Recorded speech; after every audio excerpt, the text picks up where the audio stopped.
गौर फरमाइए, क्यों क्यों ये मैंने उन्वान दिया कि किसी को झूठा कहना है तो हनफी कह दे, इसलिए कि गौर फरमाइए, इनकी अपनी किताबों से मैं निकालता हूँ और गौर फरमाएं। जब ईसा अलैहिस्सलाम आसमान से उतरेंगे, अंजील ला इलाहा इल्लल्लाह मुहम्मदुर रसूलुल्लाह कहने वाला सुनने वाला को क्या हो गया है? कहने वाला कह रहा तो सुनने वाले को भी कान में ताला लग गया हुआ है।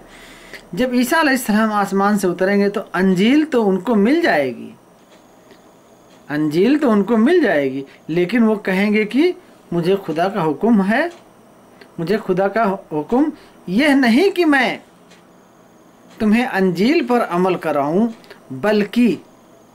बल्कि शरीयत मोहम्मदिया पर अमल करने और कराने का मुझे हुक्म हुआ है। ये अंजील उनको कौन देगा? अंजील उनको कौन देगा? लोग हिफाजत यहूद और नसारा इकट्ठा रखेंगे और उसको ईसा अलैहिस्सलाम आने वाले हैं, उसको थमा दो, वो भूल गए होंगे अंजील हैं।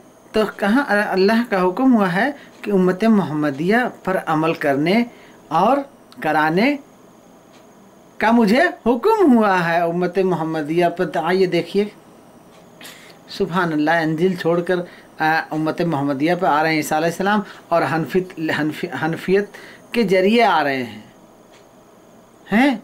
गौर फरमाएं, मोहम्मदिया, मोहम्मद जी हैं, अमल करने और कराने मुझे हुक्म हुआ है। किताब मोहम्मदिया लाओ, किताब मोहम्मदिया लाओ, ताकि मैं उनके मुताबिक हुक्म करूं। लोग इधर उधर घूमेंगे, हर जगह तलाश करेंगे, लेकिन शरीयत मोहम्मदिया का कोई किताब हाथ नहीं आएगी। कुरान हदीस कहाँ चला जाएगा भाई? कुरान हदीस अगर आज के मुसलमान जिस ढंग से हैं, रवैया यही रहा, तो यकीनन कुरान हदीस को पढ़ने वाला, सुनने वाला, समझने वाला कोई नहीं रहेगा। कुरान किताब तो रहेगी क़यामत तक के लिए, अल्लाह ने हिफाजत लिया है, लेकिन यहाँ हनफी उसको गायब कर दे रहे हैं। देखिए, इधर उधर जब जो इधर उधर हर तरफ घूमेंगे, हर जगह तलाश करेंगे, लेकिन शरीयत मोहम्मदिया का कोई किताब हाथ नहीं लगेगी। और हनफियों, वाह, कुरान हदीस कहाँ चला जाएगा? जिसकी अल्लाह ने हिफाजत ली है वो कुरान हदीस कहाँ चला जाएगा? हैं, कोई किताब हाथ नहीं लगेगी। हजरत ईसा अलैहिस्सलाम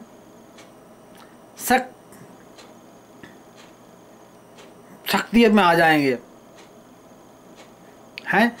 हैं अब क्या करूं मैं? किस तरह लोगों को सरा मोहम्मदी बताऊं? क्योंकि मुझे तो अंजील मिली थी और मुझे हुक्म मिला है मोहम्मदी का। कैसे बतलाऊं? तंग आकर अल्लाह ताला से अर्ज करेंगे, बारी ताला, हुक्म तो यह है कि शरीयत मोहम्मदिया पर अमल करो, और यहाँ शरीयत मोहम्मदिया का कोई किताबें नहीं है, मिलती है। अब फरमाइए क्या करूं? अरसाद होगा, झूठ नहीं तो क्या है ये हनफियों भाइयों? सूरह नहल आयत नंबर 9, इन्ना नहनु नज़्ज़िल ज़िक्र इन्ना लहु लहाफ़िज़ून। इस जिक्र को मैंने नाजिल किया है, इस जिक्र को मैं ही हिफाजत करूँगा, जिसकी हिफाजत अल्लाह करे क़यामत तक के लिए। और वो बीच में गायब हो जाए, हनफियों से गायब हो जाए, और पता नहीं किस ईसा अलैहिस्सलाम की बात कर रहे हैं और किस रब से दुआ करवा रहे हैं ईसा अलैहिस्सलाम से कि ईसा अलैहिस्सलाम दुआ करेंगे कि वो तो किताबें नहीं मिल रही शरीयत मोहम्मदिया की, कोई किस पर अमल करवाऊँ लोगों को? हैं, तो अल्लाह ताला क्या फरमाएंगे सुनिए, गौर देने की वाली बात है। अल्लाह ताला क्या फरमाएंगे? नहर जिहून पर जाओ, वहाँ 2 रकात नमाज पढ़ो, फिर कहो, ऐ अबू कासिम कसीरी, ऐ अबू कासिम। ये अबू कासिम इनके गुजर चुके हैं ये हनफियत के बुजुर्ग हैं। उन्होंने किताब लिखी थी कि नहीं लिखी थी, बस वो उन्होंने दफनाई थी कि ईसा अलैहिस्सलाम आएंगे तो इसको इसी पे अमल करेंगे। अब वही चरखा इधर चलाया जा रहा है। वो अगली किताब में था, ये इस किताब में है। बड़ी लंबी कहानी है, पूरा बताने लगेंगे तो कई दिन लग जाएंगे जी। अबू कासम तसीरी के संदूक के अमीन, मुझको संदूक दे दो ईसा बिन मरियम, मैंने दज्जाल को कत्ल किया है।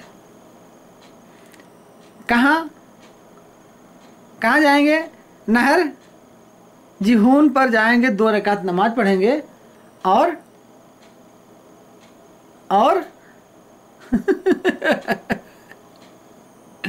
वहाँ क्या फरियाद करेंगे? है अबू कासम कसीरी के संदूक से पानी में छुपाया कर रखा गया हुआ है।